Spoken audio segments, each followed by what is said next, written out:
नमस्कार, आप देख रहे हैं वाइल्ड इंडिया न्यूज़ और मैं हूं सुमित जुनेजा। जब से प्रमुख शासन सचिव शिखर अग्रवाल ने वन विभाग की कमान संभाली है, तब से राजस्थान के वाइल्ड लाइफ कंजर्वेशन और वाइल्ड लाइफ टूरिज्म में एक अमूल चूक परिवर्तन देखने को मिला है। हम बात करते हैं पालीघाट रिजर्व की, जो कि चंबल घड़ियाल परियोजना का एक अंग है। और हमारे साथ अभी हैं डीसीएफ अनिल कुमार यादव, जो कि चंबल घड़ियाल परियोजना के डीसीएफ हैं। हम उनसे चंबल घड़ियाल परियोजना व पालीघाट परियोजना पर जो टूरिज्म के विषय पे कार्य हुए हैं, उनके ऊपर हम अभी चर्चा करेंगे। नमस्कार अनिल जी। नमस्कार। नमस्कार अनिल जी, हम जो है पालीघाट के ऊपर अगर हम बात करते हैं, जैसे कि चूंकि चंबल घड़ियाल परियोजना के अंदर पालीघाट और धौलपुर को लेकर विशेष फोकस चल रहा है और काम भी हो रहे हैं, जिसमें अगर हम बात करते हैं बोट राइड से लेकर कैमल सफारी तक, तो उसको आप किस तरीके से देखते हैं?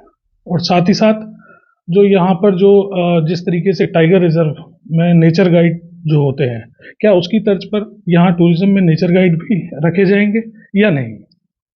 देखिए, जो चंबल घड़ियाल अभ्यारण्य है एक लॉन्ग नैरो इको रिजर्व है, जो कि कोटा से शुरू होता है, कोटा से लेकर के और ट्राई जंक्शन पॉइंट है जो तीनों स्टेट्स का, राजस्थान, एमपी और यूपी।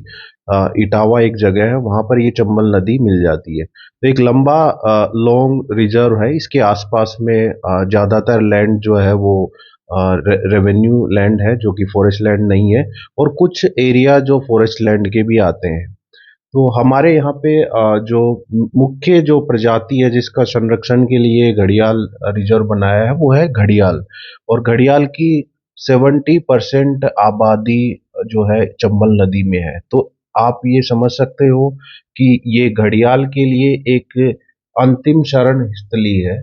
इसके अलावा यहाँ पर मगर है, कछुआ है और उदबिलाव है और गंगेटिक डॉल्फिन है। तो इस तरह के वाइल्ड एनिमल्स इस नदी में पाए जाते हैं, और इसीलिए इसका एक महत्वपूर्ण स्थान है वाइल्ड लाइफ में।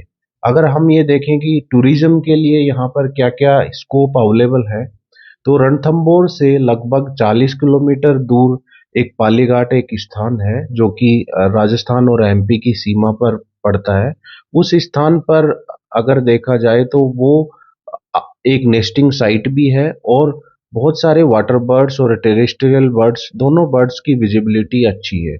तो हमारा जो उद्देश्य है वो ये है कि जो रणथंभौर से जो टूरिस्ट आता है, उस टूरिस्ट को हम कुछ और अल्टरनेटिव टूरिज्म डेस्टिनेशन भी उपलब्ध करवाएं। तो उसके लिए जो पालीघाट जगह है, वहाँ पर हमने गत वर्षों से कुछ पर्यटन के विकास के कार्य करवाए हैं, जिससे पर्यटन में बढ़ावा मिला है।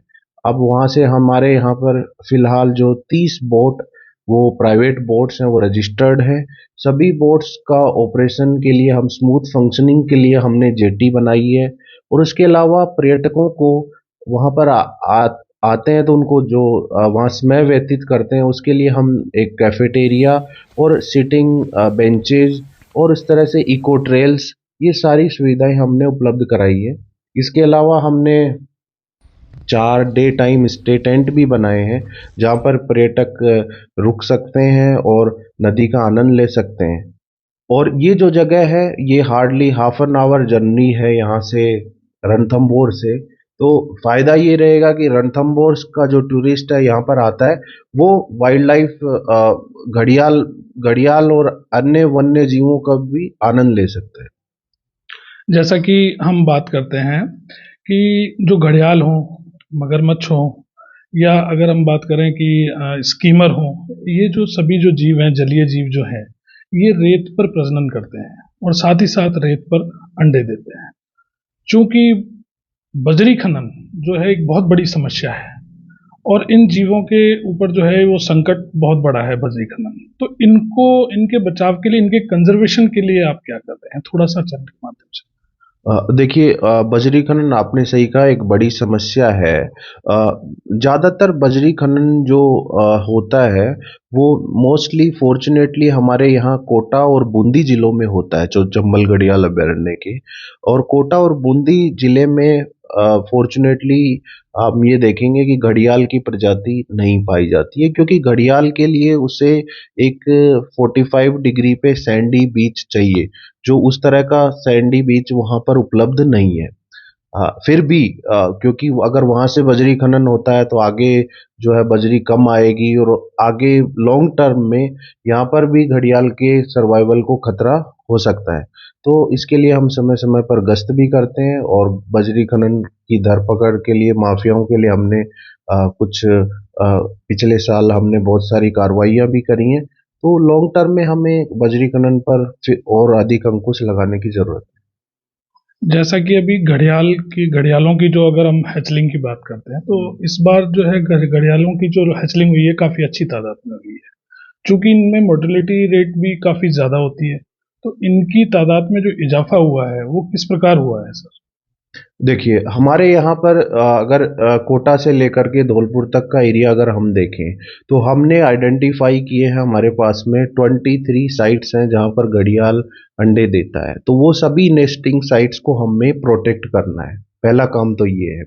उन नेस्टिंग साइट्स के लिए हमने जैसे पालीघाट पर पिछले साल हमने जो नेस्टिंग साइट है उसको पूरी तरह से हमने फेंस किया है, क्योंकि इन घड़ियाल के अंडों का सबसे बड़ा दुश्मन जो होता है वो कुत्ते और जकाल और ये इस तरह के जंगली जानवर होते हैं, जो आकर के उन घड़ियाल के नेस्ट को खोदते हैं और उनको डिस्टर्ब करते हैं, और इस तरह से नेस्टिंग प्रभावित होती है।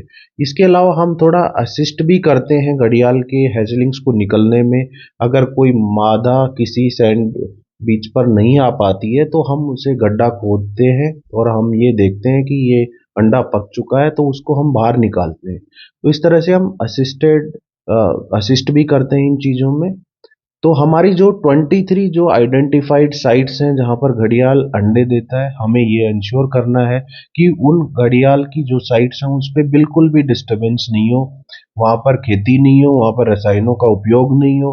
और उन एरियाज को कंटिन्यूअसली जो मार्च मिड से लेकर के और मई मिड तक हमें मॉनिटर करना रहता है। तो ये मुख्य काम है घड़ियालों को, क्योंकि हमें हैबिटेट बचाना है। अगर घड़ियाल बचाना है तो हैबिटेट बचाना है। रही बात सर्वाइवल की, आपने सही कहा, इसका सर्वाइवल 1 से 2% है घड़ियाल के जो हैचलिंग्स जो निकलती हैं। उसका रीजन ये है कि ये मिड में बच्चे निकलते हैं, और उसके तुरंत बाद में बाढ़ आ जाती है, फ्लड आ जाती है, तो फ्लड में ये बह जाते हैं बच्चे बह जाते हैं। तो क्योंकि इनको स्विम करना आता नहीं है, 1-2 महीने के होते हैं, तो ये तो नेचुरल प्रोसेस है, इसमें तो हम कुछ भी नहीं कर सकते। हम ये चाहते हैं कि हम हमारा जो जितने हमारी जो साइट्स हैं, 23 आइडेंटिफाइड साइट्स हैं, या फ्यूचर में और भी साइट्स डेवलप हो सकती हैं, अगर उनको हम अच्छा एटमॉस्फेयर दें घड़ियाल को, तो उन सभी साइट्स को हमें प्रोटेक्ट करना है। तो उसके लिए हमें हैबिटेट बचाना है इनका, और उसके लिए हम प्रयास कर रहे हैं। तो जैसा कि चंबल नदी में सॉफ्ट कोटेड ओटर भी पाए जाते हैं, इनके रिलोकेशन के लिए एक प्रोजेक्ट जो है वो WII की तरफ से, wild life institute of India की तरफ से एक सर्वे हुआ था झालावाड़ में इनको काली सिंध में रिलोकेट करने के लिए। उस पर क्या वर्क चल रहा है? और कछुओं के लिए भी सर एक हैचरी बनाई गई थी, वो कहाँ तक कार्यक्रम जो है, वो जो कार्यक्रम कछुओं की हैचरी का था वो कहाँ तक सफल हुआ या उस पर कितना कार्य हुआ सर? देखिए, कछुओं के लिए हम इन सीटू कंजर्वेशन करते हैं, क्योंकि कछुए जिस तरह से घड़ियाल अंडे देता है इसी तरह से कछुए भी अंडे देते हैं। उनके अंडों को भी इसी जकाल, कुत्तों और इस तरह के प्रेडेटर्स से खतरा रहता है। तो हम पिछले साल हमने धौलपुर में किया था, तो हमने 3 हैचरी बनाई थी, और हमारे पास लगभग एक हैचरी में 700 के करीब अंडे थे। तो इनको हम देखते हैं और 1-1.5 महीने तक उनको रखते हैं, और जब अंडे पक जाते हैं वहां से बच्चे निकलते हैं और उनको हम रिलीज करते हैं। तो जहाँ तक ओटर की बात है, तो ओटर का इस बारे में मुझे कोई ज़्यादा आइडिया है नहीं कि ओटर यहाँ पर चल पाएगा या नहीं चल पाएगा। इस बारे में थोड़ा और साइंटिफिक रिसर्च को मुझे पढ़ने की या देखने की जरूरत है। चूंकि घड़ियाल जो हैं वो चंबल नदी और पार्वती नदी के कुछ इलाकों में काफी संख्या में पाए जाते हैं, और साथ ही साथ जैसे कि मध्य प्रदेश में मुरैना के आसपास में जो घड़ियाल ब्रीडिंग सेंटर जो बनाया गया है, क्या इस तरीके का राजस्थान में भी कुछ इस तरीके का प्रोजेक्ट लाया जा रहा है? देखिए जो मध्य प्रदेश में जो घड़ियाल ब्रीडिंग सेंटर है अपना देवरी मुरैना डिस्ट्रिक्ट में, उसका ये रहता है कि वो लगभग 2 या 2.5 साल तक उनको रखते हैं। उसमें भी स्टैटिस्टिक्स हमारे पास अवेलेबल नहीं है कि कितने बच्चे सरवाइव करते हैं 2-2.5 साल के बाद, क्योंकि 2-2.5 साल तक उनको पालते हैं तो एक तरह से आर्टिफिशियल एनवायरनमेंट में उनको पाला जाता है। उसके बाद इमीडिएटली उनको अगर वाइल्ड में रिलीज करते हैं तो वाइल्ड में इनको बाढ़ भी सहनी है, हर तरह का डिस्टरबेंस भी सहना है, और तो उसमें कितने सरवाइव कर पाते हैं ये जहाँ तक स्टैटिस्टिक्स की बात है तो थोड़ा कन्फ्लिक्टिंग स्टैटिस्टिक्स है। कुछ लोग बोलते हैं कि 10% सर्वाइव कर लेते हैं, कुछ 5%। तो इस बारे में क्लियर कट हमारे पास में डेटा है नहीं। हम ये कर सकते हैं, हमने ये सोचा भी है कि हम इन घड़ियाल, क्योंकि मई मिड में ये बच्चे दे देते हैं, तो हम ये चाह रहे हैं कि एटलीस्ट इनको जो बाढ़ का ड्यूरेशन रहता है उस ड्यूरेशन में हम इनको किसी आर्टिफिशियल पूल में रखें और उनको फीड करवाएं, और जैसे ही बाढ़ रिसीड करती है, पानी कम हो जाता है, जैसे ये नवंबर का महीना में पानी कम हो जाता है नवंबर दिसंबर में, तो हम ये चाह रहे हैं कि नवंबर दिसंबर में इनको हम जो है रिलीज कर दें। तो हम अगर नवंबर दिसंबर में रिलीज कर देंगे तो उसके बाद अब जो फ्लड का जो टाइम पीरियड रहता है जिसमें इनको सबसे ज्यादा खतरा रहता है बहने का, वो दूर हो जाए, तो हो सकता है कि जो इनका सर्वाइवल नेचुरली 1 से 2% है, अगर वो हम 5% या 6% कर दें तो काफी डिफरेंस हो सकता है इनकी संख्या में। तो उस पर हम काम करेंगे इस ईयर से, हम जो नेक्स्ट मई से हम उस पर काम करेंगे। तो आप थे अनिल कुमार यादव, डीसीएफ चंबल परियोजना, और जिस तरीके से इन्होंने बताया कि वाइल्ड लाइफ के अंदर और खासकर जलीय प्रजातियों को लेकर किस तरीके से संरक्षण के कार्य किए जा रहे हैं, पर्यटन की दिशा में किस तरीके से कार्य किए जा रहे हैं, उम्मीद है कि वन विभाग द्वारा सकारात्मक दिशा में इस तरीके के कार्य किए जाएंगे। धन्यवाद।